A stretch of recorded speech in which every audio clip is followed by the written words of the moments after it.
Olá galera, tudo bem? Bem-vindos ao Brasil Escola. Eu sou o professor Jairo Beraldo e o assunto da nossa aula de hoje é sufixo. Mas antes, como é de praxe, se inscreva no nosso canal, já deixe o seu like e clique no sininho das notificações.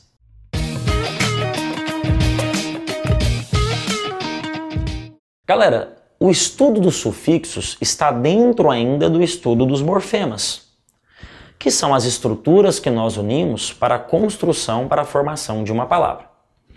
E o sufixo é um morfema que nós colocamos após o radical com duas finalidades. O sufixo serve tanto para alterar o sentido do radical, para trazer um novo sentido, um novo significado para o radical, mas também o sufixo serve para alterar a classe gramatical da palavra. Vejamos nos seguintes exemplos. Se nós pegamos a palavra comestível, o sufixo vel é um sufixo que indica possibilidade. Comestível é aquilo que pode ser comido. Se nós pegamos a palavra lavagem, na palavra lavagem, o sufixo gen transforma o verbo lavar em substantivo.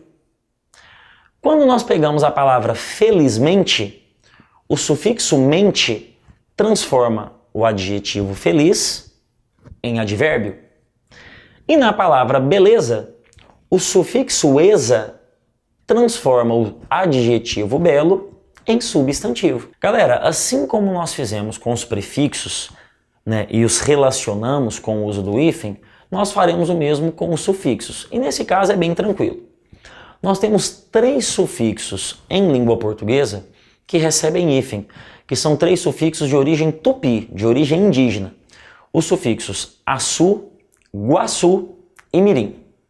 É o caso, por exemplo, das palavras jacareaçu e tamanduá-mirim, ambas grafadas com hífen. Galera, nos exercícios, as bancas de vestibulares elas irão explorar tanto a capacidade que o sufixo tem de alterar o sentido do radical, quanto de alterar a classe gramatical. Vamos dar uma olhada em algumas questões. A primeira questão que nós temos é da Universidade Federal de Santa Maria. Vejam que questão interessante, bem articulada. Leia o fragmento a seguir.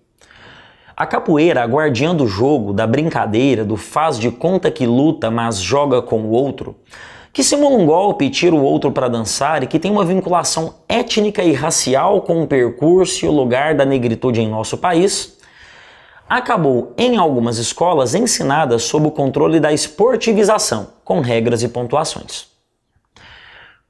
O substantivo que, formado com o auxílio de um sufixo, conota no fragmento um processo desvantajoso à prática da capoeira na escola é letra A, brincadeira, letra B, luta, letra C, golpe, letra D, controle e letra E, esportivização.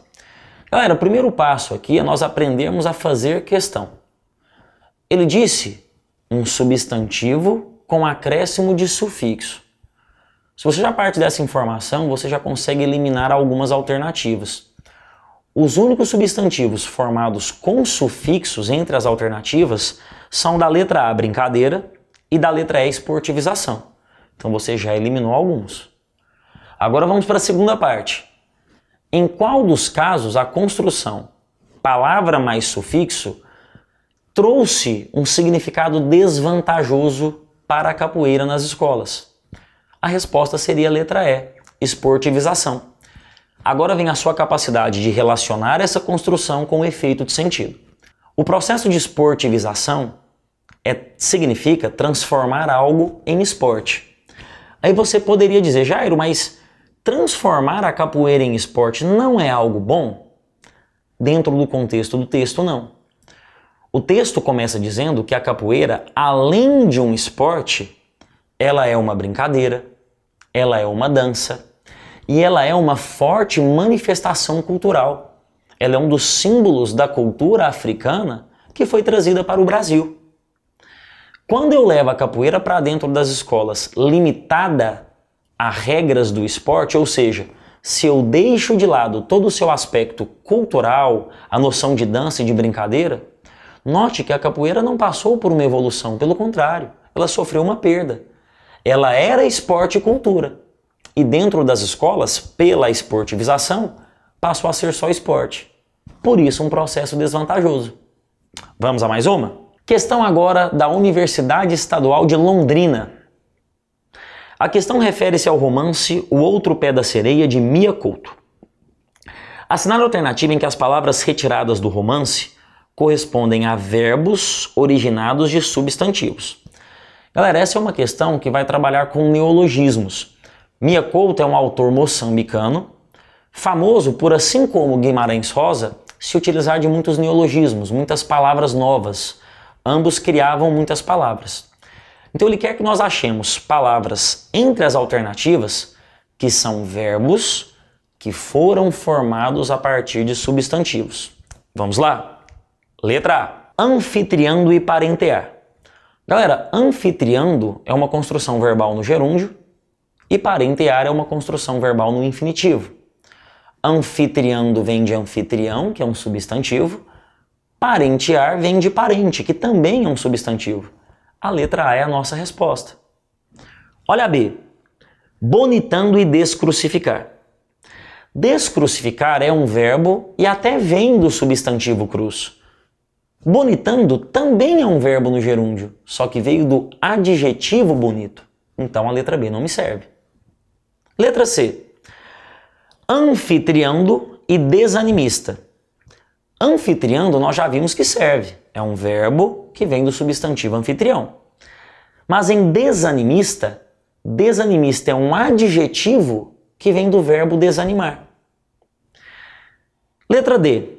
Bonitando nós já vimos que não serve, parentear até serviria. Na letra E, descrucificar nós já vimos que até serviria, mas desanimista não serve. Então, resposta letra A.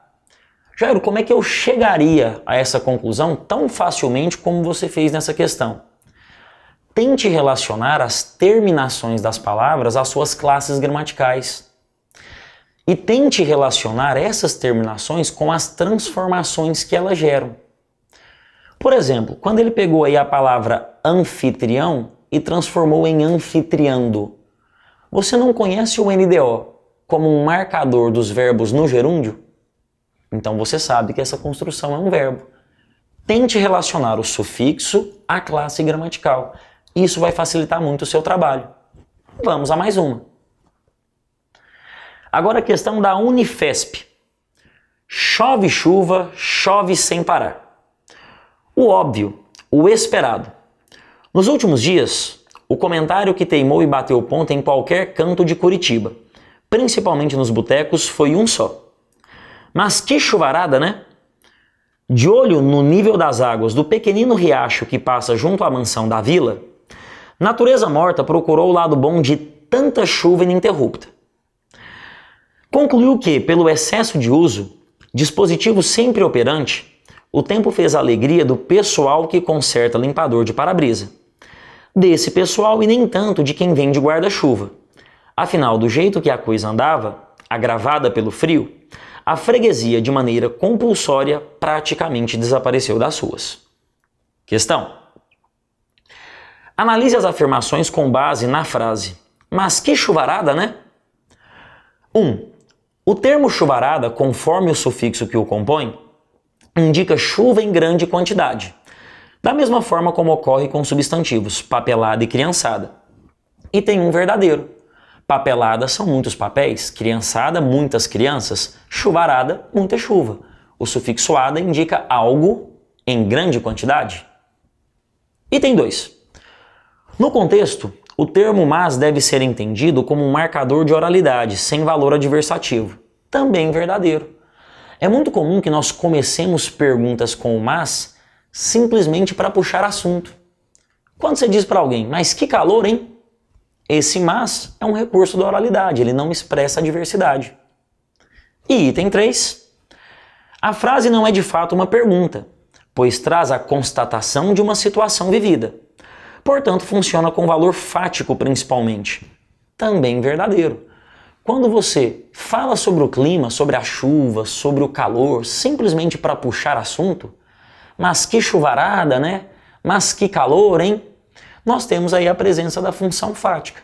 é apenas uma tentativa de estabelecer processo comunicativo, estabelecer contato. Então os 3 itens são verdadeiros. Em razão disso, resposta letra E. E para fechar, uma questão do Enem. Narizinho correu os olhos pela assistência.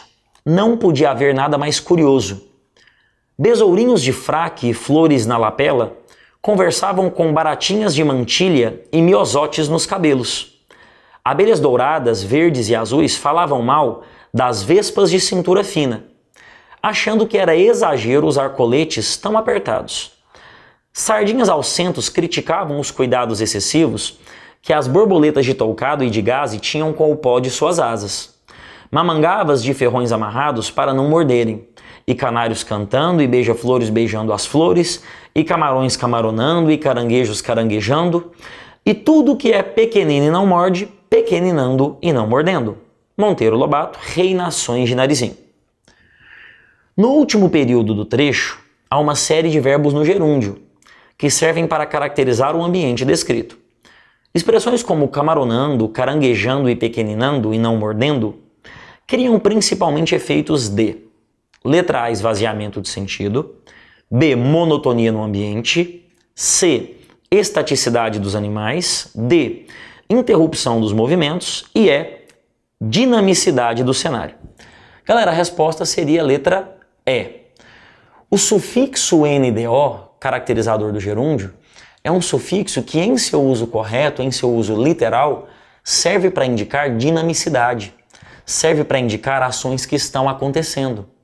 Quando eu digo que eu estou estudando, eu estou dizendo que a ação de estudar está se manifestando. Se eu digo que Pedro está trabalhando, o mesmo. Eu estou dizendo que a ação de trabalhar está sendo executada. Então o gerúndio, ele nunca será utilizado para indicar estaticidade ou monotonia. Pelo contrário, literalmente, ele marca o que nós chamamos de dinamicidade. Então, resposta, letra E. Galera, espero que tenha ficado clara a utilização do sufixo e a importância que eles têm para as classes gramaticais e para o sentido das palavras. No mais, deixem suas dúvidas, mandem seus comentários ou sugestões. Não deixe de dar uma olhada nos links da descrição e de nos seguir em nossas redes sociais. Aquele abraço e até nossa próxima aula.